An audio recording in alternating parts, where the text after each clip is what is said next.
18h, merci d'être avec nous ce matin. Tout de suite, premier rendez-vous avec l'actualité israélienne. Mais avant cela, nous allons retrouver nos amis de Radio G à Paris. Et ce matin, Christophe Dar.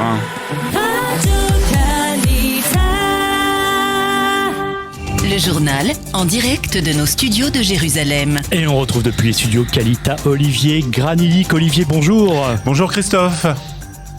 Et on commence tout d'abord ce journal par ce démantèlement important. Le Shabak a annoncé avoir arrêté ces dernières semaines une cellule terroriste qui prévoyait des attaques de grande envergure en Israël. Oui, ce sont 50 membres du Hamas qui ont été arrêtés par les forces de sécurité israéliennes ces dernières semaines. C'est, on dit, l'un des plus grands démantèlements jamais réalisés en Israël. La cellule terroriste du Hamas était dirigée par des responsables du mouvement à l'étranger et s'apprêtait à commettre donc des attentats en Israël et en Judée-Samarie.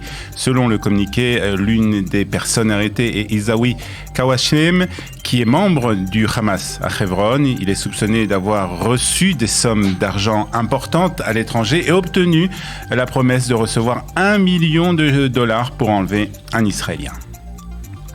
Et justement, toujours au chapitre du terrorisme, Olivier, on en sait un peu plus sur l'homme qui a tué le jeune Israélien Eli Keil. C'était donc dimanche à Jérusalem. Oui, le terroriste a laissé une sorte de testament écrit dans lequel il demande de continuer dans la religion de Dieu jusqu'à ce que vous le rencontriez.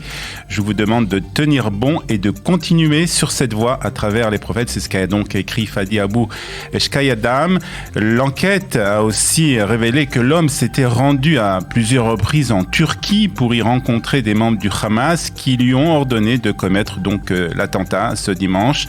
Enfin, la femme de Fadi, quand elle a été arrêtée hier à un checkpoint entre la Jordanie et Israël, elle a affirmé qu'elle n'était pas au courant des intentions de son mari de tuer des Israéliens.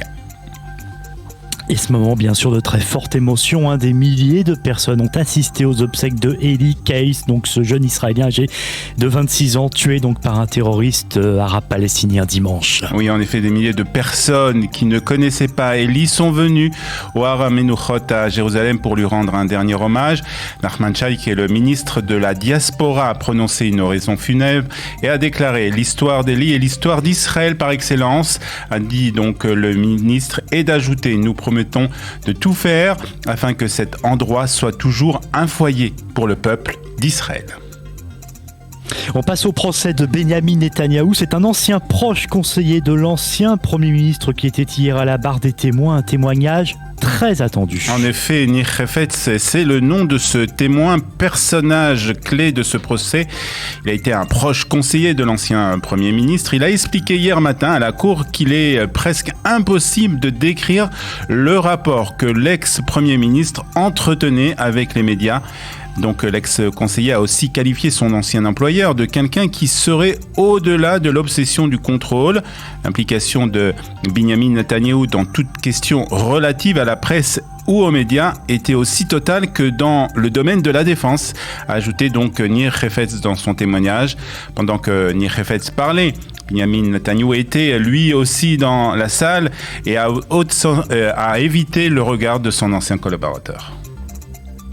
Et on va terminer par une récompense internationale, Olivier, pour une série israélienne. Une récompense qui a été décernée cette nuit à New York, c'est l'International Emmy Award, c'est en fait la petite sœur internationale des fameux Emmy, une cérémonie qui récompense donc les meilleures séries internationales mondiales, et le prix de la meilleure série dramatique a été décerné cette nuit donc à la série israélienne Téhéran, une série d'espionnage dans laquelle une espionne israélienne se retrouve seule dans les rues de la capitale iranienne pour effectuer sa mission.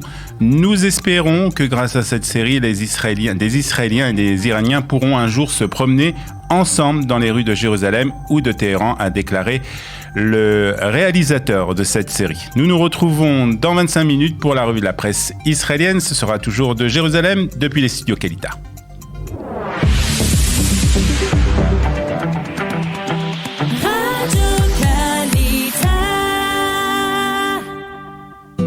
Et la météo de ce mardi 23 novembre, pas beaucoup de changements dans les températures, des températures qui seront prévues aujourd'hui.